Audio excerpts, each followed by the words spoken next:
Hello guys, Creepy Allen here, and thought I would show you. I've been in need of a rig wallet to organize my hook rigs so that they don't get tangled up in my box. No place I have can lay them out, or they get tangled up. So I was going to buy one, but then I came across this old Case Logic CD case. As you can see, I've broken it loose, but it's just it's what the old CDs used to come in, you know, and so with not much use of CDs anymore in most cars, so I just took it out, and I'm like, well, this should make a nice long rig wallet.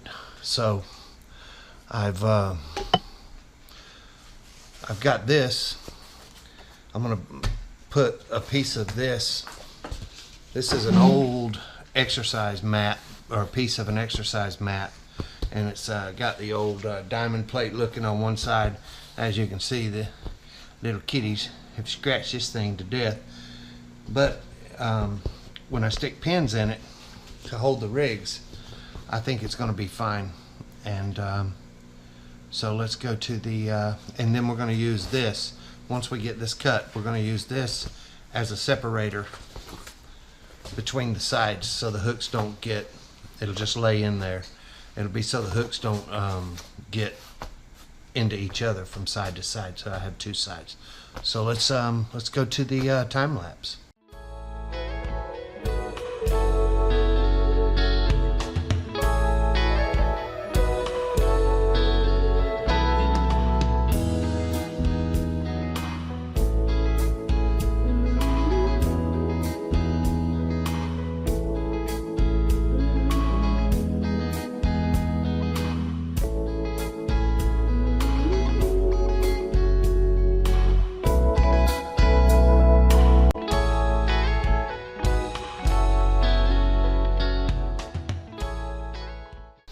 Let's yeah,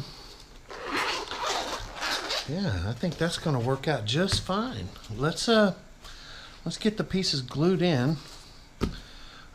You know, I guess I could cut this down thinner, you know, just use the thin saw, the hacksaw, and kind of rip it through here, but I don't think I'm gonna do that. I don't think I mind it being this fat, you know. If anything, I could just use this one side. That's a lot of rigs that would go in on this side, but we'll contemplate it as we go. So let's go ahead. Yeah, I think I'll use the straight side over here. Might look a little better. Yeah, there we go. I guess it wouldn't hurt to round these corners a little bit.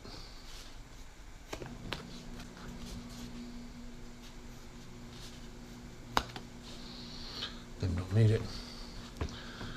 See how that, oh boy, like a glove. Okay, let's get her glued in. We got this Gorilla Glue. It clogs and gets stuck and is messy and just an all around pain most of the time. But oh, by the way, when you do this, I left this black piece in, so when I stick the pins in, they're not going to go through this. I didn't know it when I was doing it, but if you use something thinner than this, you may want to put you something hard on the back so your pins don't stick through here and grab stuff, or look at that, take Kitty everywhere I go. But so your pins don't stick through and grab you or some of your gear and rip some of your gear or something. So there you go. Let's it's gonna sure hold, because this is mighty scuffed. We'll dust that off. We'll pour.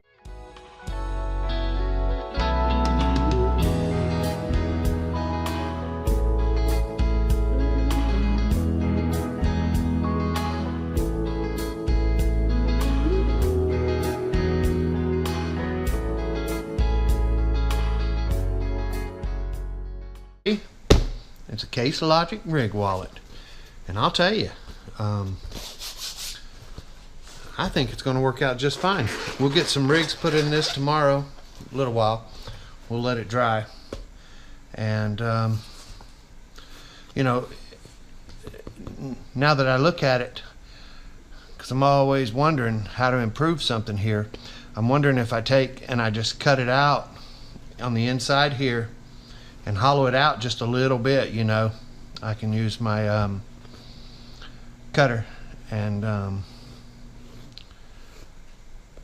hollow out a little square in it, and then the rigs would be down inside. You just leave the frame. Maybe we will. But until then, let's let this dry and I'll be back. Alright, that stuff's dried, so I've tried a few test things. Tried to burn it. Tried to cut it with my saw blade here. And it just looks like it's going to look ragged. But I don't have a heated knife, like a honey knife or anything for making honey. So we're just going to cut it out like this. We'll see what happens. So here we go.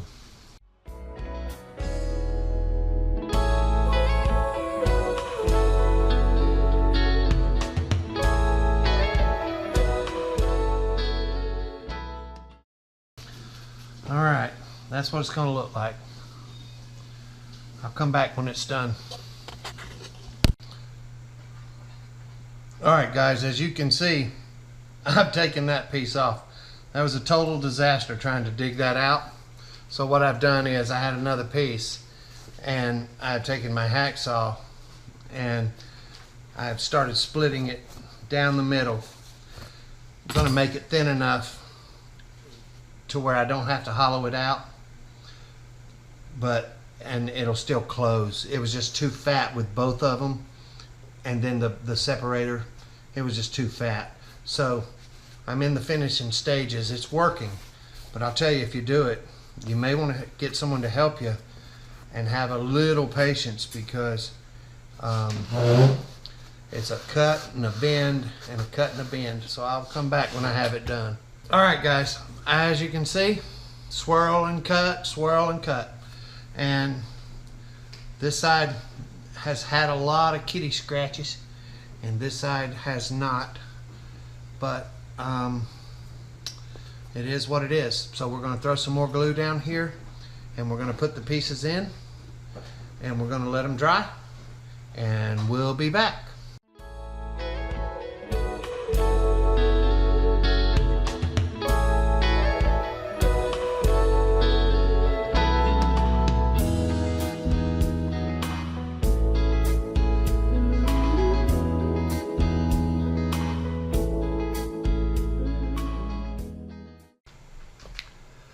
Alright guys, here we are back, and I've started taking these little stick pins and cutting them to fit.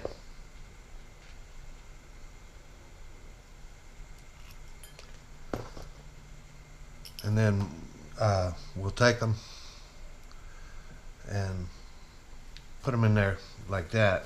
The rubber that we put in, the glue is dried, and I have added some things to it that I thought I might need while making a rig out on the bank. It's not everything in it, but I think it's enough to keep me going for a while. So on this side, I have some of these hair rigs, and I've already have them out and ready to go. I have one with a cork and a piece of corn pop-up. That, just put this one in here to show you that if you have it like already pre-made, you just hook it through the hook. And I guess you could do them all that way to keep the hooks laying down where you don't get them in your finger or something, but I just did them in the hair rigs.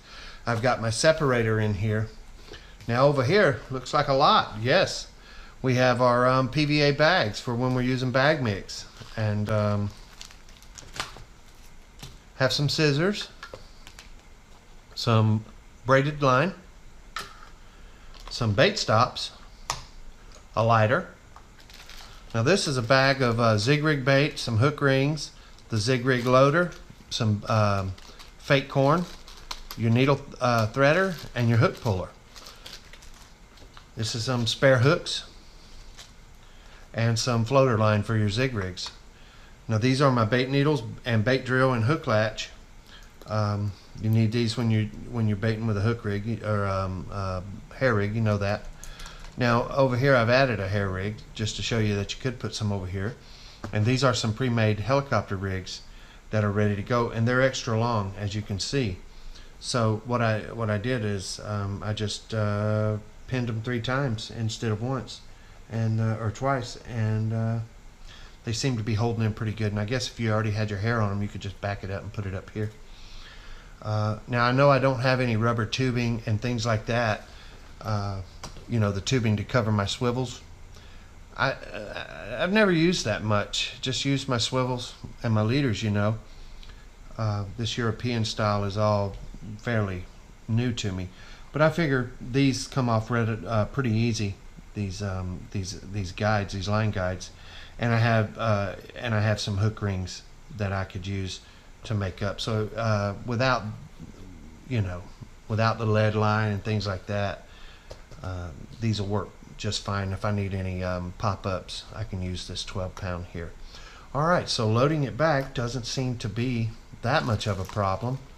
Everything seems to go in pretty easily. Now these bait needles, I've decided that I would just stick them back in, but you know, you don't have to. I would think you could just probably put them in a bag and just lay them in there and they'd be fine. The lighter, bait stops, the scissors, the line, my PVA bags. And I'll tell you, if you use these, you know that's a lot of bags. You don't need that many for just for a long time. So then I've got my separator to keep everything from getting tangled, and these extra hair rigs ready to go. And just close her up. Make sure that divider's in there. Let's see how she zips up. Pretty good so far. Not too tight. Doesn't feel like it's going to bust the zipper out or anything. And she's all zipped up. And boy, she's good. This is the repurposed Case Logic rig wallet. I'm going to call it the rig making wallet. That's what I'll call it, the rig making wallet, because it's got everything in there you need. All right, I hope this inspires you to repurpose some of your stuff, find a use. This was headed towards the trash, so I hope it inspires you to find some stuff that you can repurpose and use in your fishing. Until next time, keep fishing.